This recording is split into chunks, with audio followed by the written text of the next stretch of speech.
അല്ലെ എനിക്കൊന്ന് കഴിഞ്ഞ ഇലക്ഷൻ ഞാൻ മണ്ഡലത്തിൽ പോയിട്ടുണ്ട്. ഞാൻ മുകേഷ് ചേട്ടനോട് ഒരു ദിവസം ഫുള്ള് യാത്ര ചെയ്താണ്. അപ്പൊ ഈ പോകുന്ന സ്ഥലത്തൊക്കെ മുകേഷ് ചേട്ടന് MLA-യും അതോടൊപ്പം തന്നെ നടനുമായിട്ടാണ് ആളുകൾ കാണുന്നത്. ഞാൻ ഒരു ദിവസം ഫുള്ള് യാത്ര ചെയ്താണ് മുകേഷ് ചേട്ടനോട് ഒരു സ്ഥാനാർത്ഥിയോടൊപ്പം എന്നുള്ള പരിപാടിയിൽ ഞാൻ ഫുൾ യാത്ര അങ്ങനെ കാണുന്നുണ്ട്. അപ്പൊ എന്തായാലും മുഖ്യമന്ത്രി പറഞ്ഞു തന്നെയാണ് ശരിയത്. അത് മണ്ഡലത്തിൽ ചില ആളുകൾക്ക് ഇഷ്ടപ്പെടുന്നില്ല എന്ന് മാത്രമുള്ളായിരുന്നു. പക്ഷെ അതൊക്കെ മാറിയില്ലേ മുകേഷ് ചേട്ടാ? പിന്നെ അത് നമുക്കിപ്പോ അതിന്റെ ഒരു എന്താ ബാലാരിഷ്ടതയൊക്കെ മാറിയപ്പം ഇന്നതൊക്കെയാണ് നമ്മൾ ചെയ്യേണ്ടത്, നമ്മളിൽ നിന്ന് പ്രതീക്ഷിക്കുന്നത്. അത് സത്യമായിട്ട് ആത്മാർത്ഥമായിട്ട് ചെയ്തു കഴിഞ്ഞാൽ പിന്നെ അതിനകത്ത് വേറെ കാര്യങ്ങളൊന്നും ഇല്ല എന്നുള്ളതാണ് ഞാൻ മനസ്സിലാക്കിയതാണ് എന്റെ ശരി. ഈ സിനിമകൾ തെരഞ്ഞെടുക്കുന്നത് എങ്ങനെയാണ്? ഇപ്പൊ സിനിമകൾ ഇപ്പൊ ഇനിയുള്ള തെരഞ്ഞെടുപ്പ് ഭയങ്കര രീതിക്ക് വേണം. എങ്ങനെയാണ് സ്ക്രിപ്റ്റ് നമ്മൾ വിലയിരുത്തുന്നത്? അത് കൃത്യമായിട്ട് നോക്കി ചെയ്തെങ്കിൽ പാളുകയും ചെയ്യും. അത് എന്നെ സംബന്ധിച്ചിടത്തോളം അതൊരു ലക്കായിട്ടാണ് ഞാൻ കണക്കാക്കുന്നത്.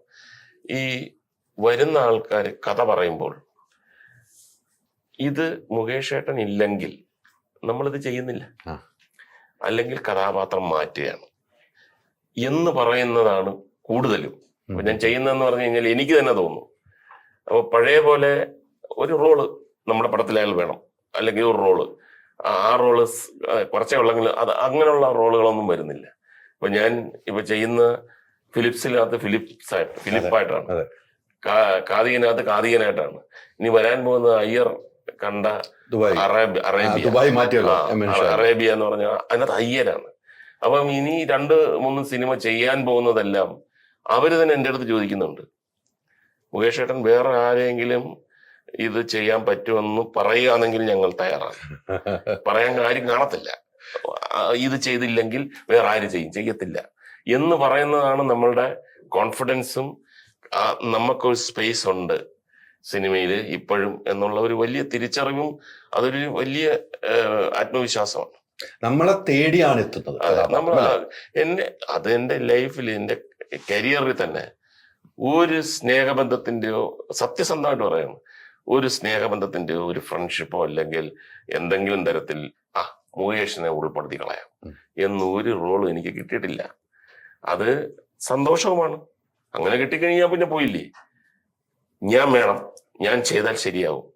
അത് ഇല്ലെങ്കിൽ ഇപ്പൊ പ്രിയദർശൻ ഇപ്പൊ നമ്മളൊന്നും ഒരു പ്രശ്നമല്ലാതിരുന്ന ഒരു തുടക്കം മുതൽ അദ്ദേഹം അങ്ങനത്തെ ഒരാളാണ്. എൻ്റെ അടുത്ത് കാക്കക്കോയിലിന്റെ സമയത്തും പിന്നെ ഗോയിങ് പിന്നെ പോട്ടെ, കാക്കക്കോയിലിന്റെ സമയത്തും പി മാധവൻ നായരും ഒട്ടകവും മാധവൻ നായരും അതൊക്കെ നിന്റെ ഡേറ്റാണ് കേട്ടോ, നീ ഇല്ലെങ്കിൽ വേറെ ആരുമില്ല, ചെയ്യാൻ പറ്റത്തില്ല എന്ന് പറയുമ്പം നമുക്കുണ്ടാകുന്ന ഒരു വലിയ ഒരു ആത്മവിശ്വാസം എന്ന് പറഞ്ഞാൽ. അപ്പൊ അങ്ങനെയുള്ള റോളുകൾ പണ്ടും എനിക്ക് തന്നിട്ടുണ്ട്, ഇപ്പോഴും ഞാൻ വേണമെന്നുള്ള ഒരുപാട് സ്ഥലത്ത് ഞാൻ ഉപദേശിച്ചിട്ടുണ്ട്. ഞാൻ ചെയ്യേണ്ട കാര്യമില്ല, അല്ല ചേട്ടാ ഇത് അപ്പം സേഫ് ആവുമല്ലോ. ഞാൻ പറഞ്ഞില്ല, ഇതിനകത്ത് ആൾക്കാർ തന്നെ നിങ്ങളടുത്ത് ചോദിക്കും, നിങ്ങൾ എന്തിനാണ് ആ മുകേഷിനെ കൊണ്ട് ചെയ്യിപ്പിച്ചത്, അതൊക്കെ സാധാരണ വേറെ എന്ന് പറഞ്ഞ് ഒരുപാട് കാര്യത്തിൽ ഞാൻ പറഞ്ഞു കൊടുക്കും. കാര്യം ഇപ്പോഴത്തെ ഒരു സാഹചര്യം അനുസരിച്ച് അങ്ങനെ ഒരു ഇതും കൂടെ ഞാൻ എടുത്തിട്ടുണ്ട്. MLA എന്ന നിലയിൽ ഏറ്റവും തൃപ്തി തരുന്ന ഏത് പ്രവൃത്തി ചെയ്യുമ്പോഴായിരിക്കും? അതായത് ഹൃദയത്തിൽ തട്ടുന്ന വികസനങ്ങളുണ്ട്, ഹൃദയത്തിൽ തട്ടുന്ന വികസനങ്ങൾ ചെയ്തേ പറ്റത്തുള്ളൂ. വികസനങ്ങൾ ചെയ്യാനുള്ള തത്രപ്പാടിലാണ് കഴിഞ്ഞ 7 കൊല്ലമായിട്ട് ഈ ഗവൺമെന്റ്. കാര്യം വികസനം ചെയ്തെങ്കിൽ മാത്രമേ ജനങ്ങളുടെ ഇടയിലേക്ക് ഇനിയും നമുക്ക് നിൽക്കാൻ പറ്റത്തുള്ളൂ എന്നുള്ള ചിന്ത എല്ലാവർക്കും മനസ്സിലായി. അപ്പം വികസനം ചെയ്യാൻ വേണ്ടി ഭരണകക്ഷിയും ഒരു കാരണവശാലും ചെയ്യിപ്പിക്കരുതെന്ന് പറഞ്ഞിട്ട് പ്രതിപക്ഷവും നാച്ചുറലാണ്. വികസനം ഇങ്ങനെ ചെയ്തുകൊണ്ട് പോയി കഴിഞ്ഞാൽ ഇനി നമ്മളങ്ങനെ എന്താ ഇവരെ ഫേസ് ചെയ്യുന്നത്? എങ്ങനെ വികസനം ചെയ്യാതിരുന്നു കഴിഞ്ഞാൽ ഇനി ഇവരെ മുമ്പിൽ എങ്ങനെ ചെല്ലും? അപ്പൊ ആ ഒരു ഫൈറ്റ് ഇപ്പൊ പ്രത്യേകിച്ച് ഈ 7 കൊല്ലമായിട്ട് വളരെ ഗംഭീരമായിട്ട് നടക്കുന്നുണ്ട്. ചില വികസനങ്ങൾ ഒരിക്കലും നടക്കത്തില്ലെന്ന് വിചാരിക്കുന്ന ചില പാലം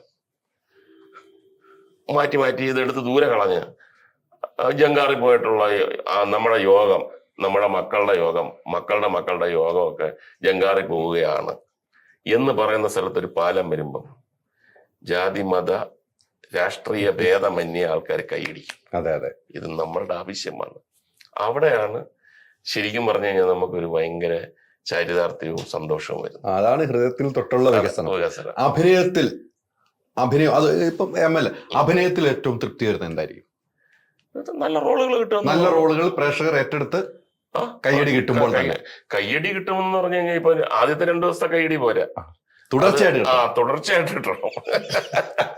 ആദ്യത്തെ 2 ദിവസമൊക്കെ നമുക്കറിയാം, നമ്മളൊക്കെ അതിന്റെ ടെക്നിക്കൊക്കെ നമ്മൾ എല്ലാരും പഠിച്ചു കഴിഞ്ഞു. പണ്ടില്ലായിരുന്നു. ഇപ്പം അതൊക്കെ ഈസി ആയിട്ട്.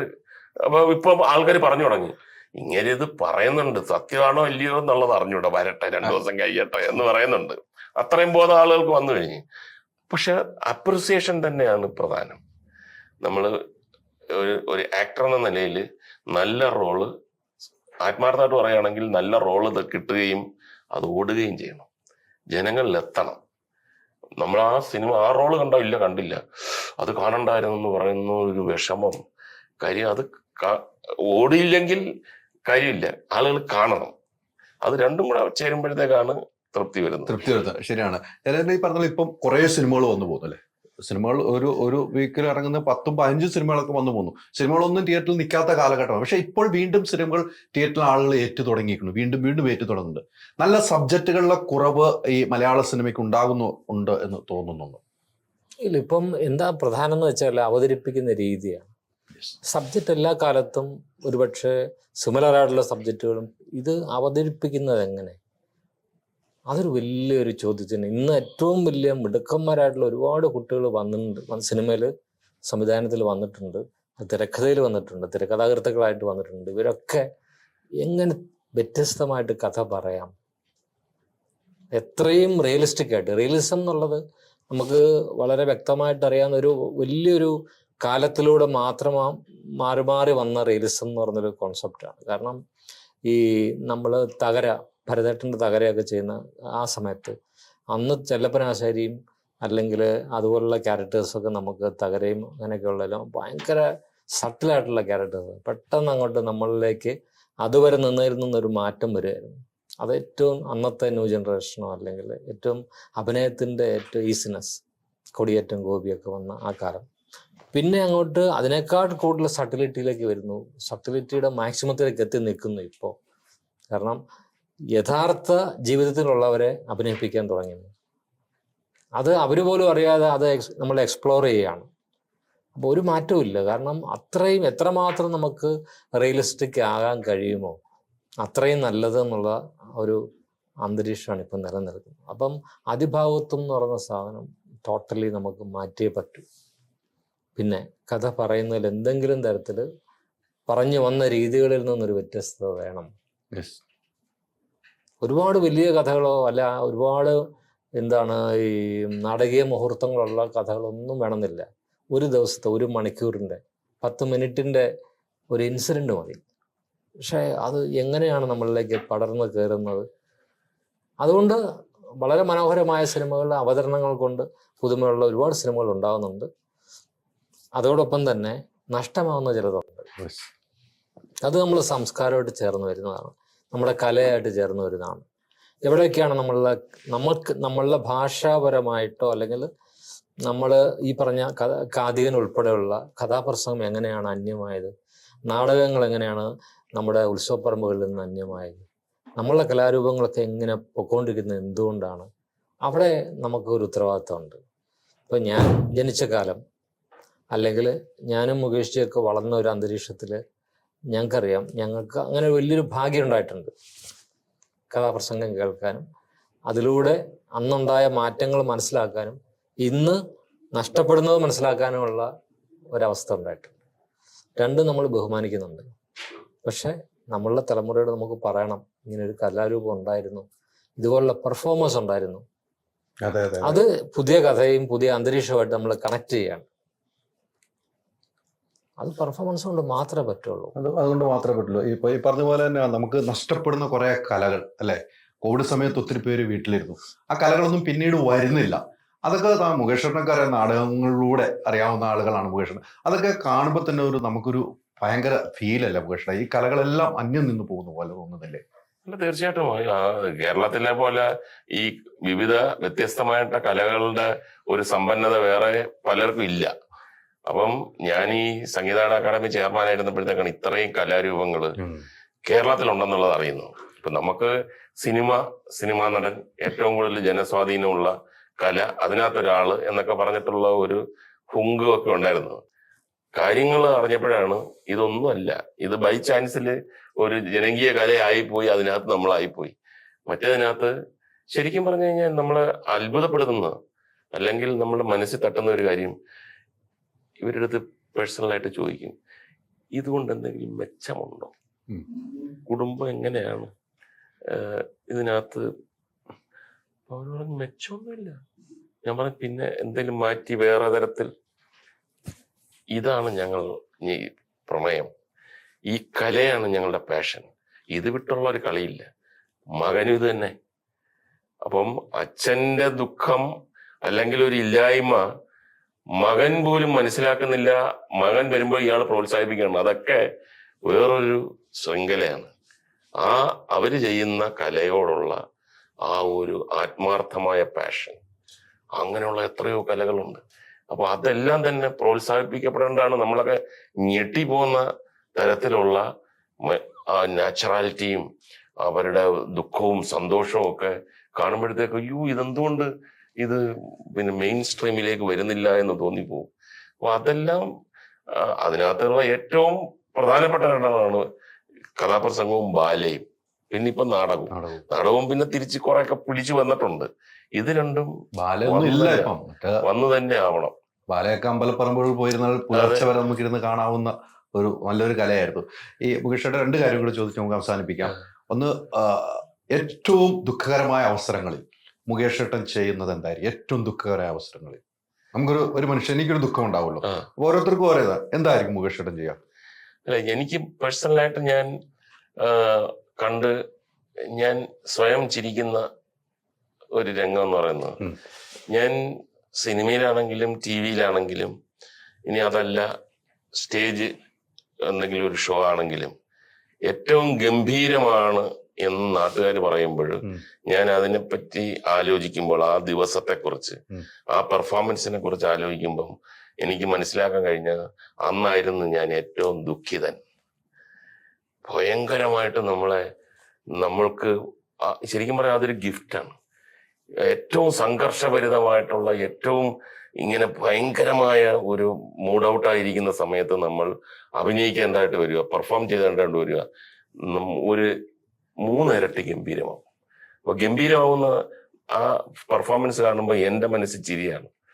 നമുക്കിപ്പോ ഒരു ദുഃഖം വന്നു കഴിഞ്ഞാൽ, ദുഃഖത്തിന്റെ വേറൊരു വലിയൊരു സംഭവം എന്ന് പറഞ്ഞു കഴിഞ്ഞാൽ, ആ സമയത്താണ് നമ്മൾ അത് അതിജീവിക്കാൻ വേണ്ടി പ്രയാസപ്പെടുന്നത്.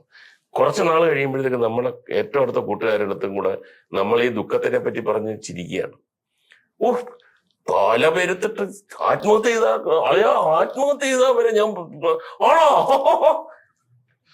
ആ സമയത്ത് നമ്മൾ അനുഭവിച്ച ദുഃഖം നമ്മൾ കുറച്ച് നാൾ കഴിയുമ്പോഴത്തേക്ക് ഏറ്റവും വലിയ ഹ്യൂമറായിട്ട് മാറുകയാണ്. അപ്പൊ അങ്ങനെ ഞാൻ എപ്പോഴും വിചാരിക്കും, എൻ്റെ ഈ കല പ്രദർശിപ്പിക്കാനുള്ള വേദിയും കൂടെ വേണം. അപ്പൊ അത് എനിക്ക് ഉണ്ടായപ്പോ, ഒരു കലാകാരനാണ്, എനിക്ക് പിന്നെ ചാൻസ് ഇല്ല, പ്രദർശിപ്പിക്കാനുള്ള വേദിയില്ല എന്ന് പറഞ്ഞു കഴിഞ്ഞാൽ ഈ ദുഃഖമെല്ലാം ഞാൻ ഏറ്റെടുത്ത് ഞാൻ തീർന്നു. അപ്പൊ അത് ഓരോ ദിവസവും, ഇപ്പം MLA കൂടെ ആയതുകൊണ്ട് ഞാൻ എൻ്റെ ഓരോ പ്രസംഗങ്ങളും, ഞാൻ ഓരോ സ്ഥലത്ത് ചെന്ന എല്ലാവരുമായിട്ടും പെരുമാറുന്നതും ഒക്കെ എന്നെ സംബന്ധിച്ചിടത്തോളം അതെന്റെ ജോലിയുടെയും പെർഫോമൻസിന്റെയും ഭാഗമാണ്. നമ്മളിങ്ങനെ ഒരു സ്ഥലത്ത് നിന്നിട്ട് ഗ്ലൂമി ആയിട്ടൊക്കെ ഇരുന്നിട്ടൊന്നും ആളുകൾക്ക് ഇഷ്ടപ്പെടത്തില്ല. അവിടെ മാക്സിമം എങ്ങനെയാണ് അവരെ സന്തോഷിപ്പിക്കുക, അവരെ രസിപ്പിക്കുക, നമ്മൾ ലൈവ്ലി ആവുക.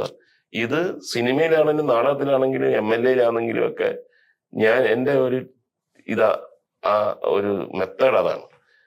ഇതെല്ലാം മറന്നുപോകും.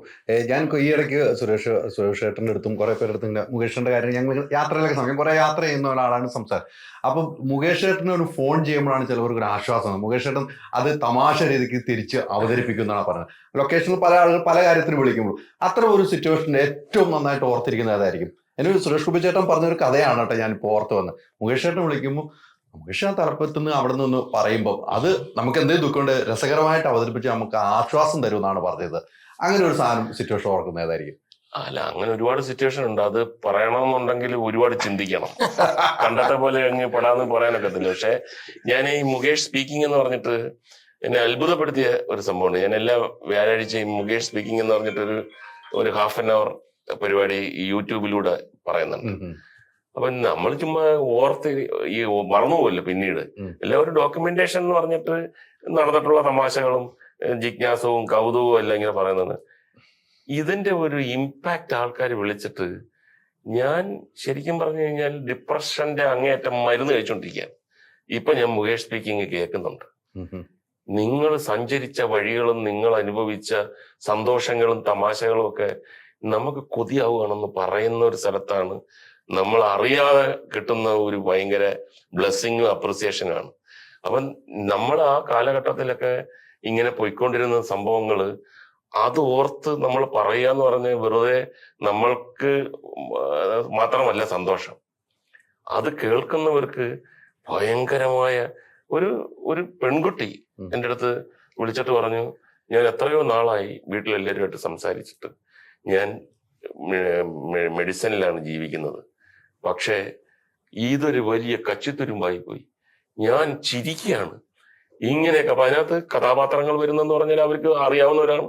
മമ്മൂട്ടിയാണ്, മോഹൻലാലുണ്ട്, സുരേഷ് ഗോപിയുണ്ട്, പിന്നെ ഈ രാഷ്ട്രീയക്കാരുണ്ട്.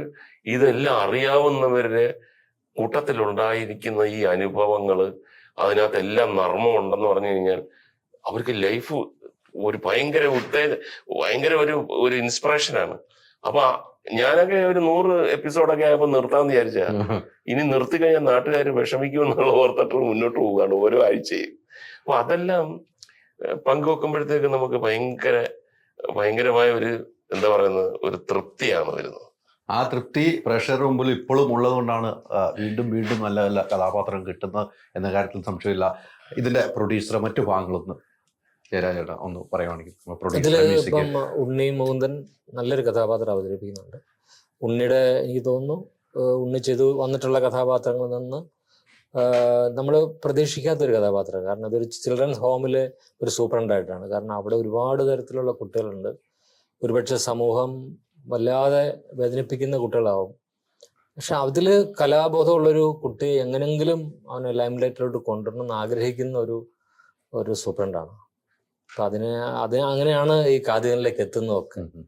അപ്പൊ ഇവനെ ആ ഒരു അവസ്ഥയിലേക്ക് കൊണ്ട് എത്തിക്കുക, എന്നാൽ അതേപോലെ തന്നെ ഒരു പർട്ടിക്കുലർ സ്റ്റേജ് കഴിയുമ്പോൾ അയാൾ നിസ്സഹായനായി മാറുകയും ചെയ്യുന്നുണ്ട്. അപ്പൊ ഒരു വലിയൊരു കോൺഫ്ലിക്റ്റ് അവിടെ നടക്കുന്നുണ്ട്. അത് ഉണ്ണി നന്നായിട്ട് ചെയ്തിട്ടുണ്ട്. പിന്നെ കൃഷ്ണാനന്ദ് എന്ന് പറഞ്ഞ കുട്ടി, അവനാണ് ഒരുപാട് സ്കൂൾ യൂത്ത് ഫെസ്റ്റിവലിൽ കഥാപ്രസംഗം അവതരിപ്പിച്ച് സമ്മാനങ്ങൾ കിട്ടിയുള്ള കുട്ടിയാണ്. കൊല്ലം പ്രദേശത്തിന് അങ്ങനെ ഒരു വലിയൊരു ഭാഗ്യമുണ്ടല്ലോ. കാതികൻ, നാടകം, കഥാപ്രസംഗം ഒക്കെ ഏറ്റവും കൂടുതൽ ഫ്ലറിഷ് ചെയ്തിട്ടുള്ള സ്ഥലമാണ് ഇപ്പോഴും.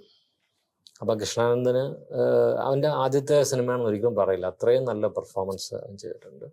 പിന്നെ മനോജ് ഗോവിന്ദ് ഞങ്ങളുടെ പ്രൊഡ്യൂസർ, കാരണം ഒരു എക്സ്പെരിമെന്റൽ സിനിമ ചെയ്യാനായിട്ട് അദ്ദേഹം നമുക്ക് തരുന്ന സപ്പോർട്ട്. ഞാൻ അദ്ദേഹത്തിന് വേണ്ടി 3 സിനിമ ചെയ്തു.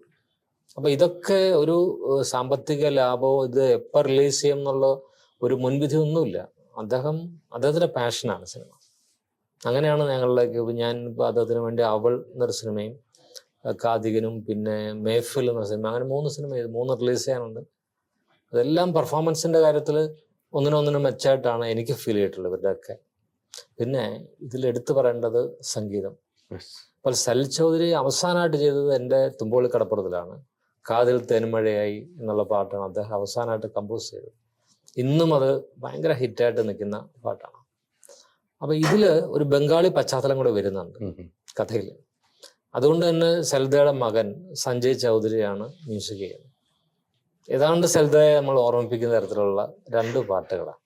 ഒന്ന് വിജയ് യേശുദാസ് പാടിയിട്ടുണ്ട്, മറ്റേ പാട്ട് സൽദയുടെ മോള് ആന്ധ്ര ചൗധരിയും പാടിയിട്ടുണ്ട്. അതൊരു ബംഗാളി ഗാനാണ്.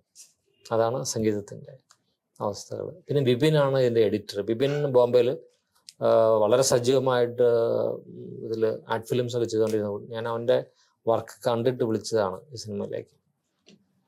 അങ്ങനെ എഡിറ്റിങ്ങിൽ പിന്നെ ഷാജി ആണ് എൻ്റെ DOP. ഷാജി അറിയാമല്ലോ.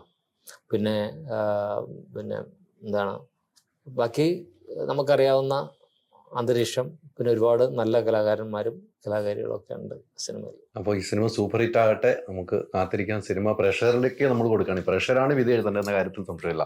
അത് കൃത്യമായിട്ട് കണ്ടുപിടിക്കാൻ കഴിവുള്ള പ്രേക്ഷകരാണ് ഇപ്പോൾ മലയാള പ്രേക്ഷകർ എന്നുള്ള കാര്യത്തിൽ സംശയമില്ല. ഇനി ചെയ്യണമെന്ന ആർത്തിയുള്ള ഒരു കഥാപാത്രം എന്താണ്? അങ്ങനെ പ്രത്യേക തരത്തിലുള്ള ആർത്തിയുള്ള ഒരു കഥാപാത്രം ഒന്നും നമുക്ക് പറയാൻ പറ്റത്തില്ല. ഇപ്പം ഒരു ഉദാഹരണത്തിന് എൻ്റെ അടുത്ത് വന്ന് പറയുന്നു, അക്ബർ ചക്രവർത്തിയുടെ റോള്, അക്ബർ പടത്തിന്റെ ടൈറ്റിലും അക്ബർ ചെയ്യണം എന്ന് പറഞ്ഞു കഴിഞ്ഞാൽ സ്ക്രിപ്റ്റ് വായിച്ചിട്ട് ഹ്യൂമയോണിനാണ് പ്രധാനമെങ്കിൽ പിന്നെ അക്ബർ ചെയ്തിട്ട് എന്താ ഒരു കാര്യമില്ല. അപ്പൊ അത് ഒരു കാര്യമില്ല, ഒരു കാര്യമില്ല. അപ്പൊ കഥ ആദ്യം കേൾക്കട്ടെ, എന്നിട്ട് ആവേശം. കഥയില് തിരക്കഥ തിരക്കഥ എന്നിട്ട് നമുക്ക് തീരുമാനിക്കാം.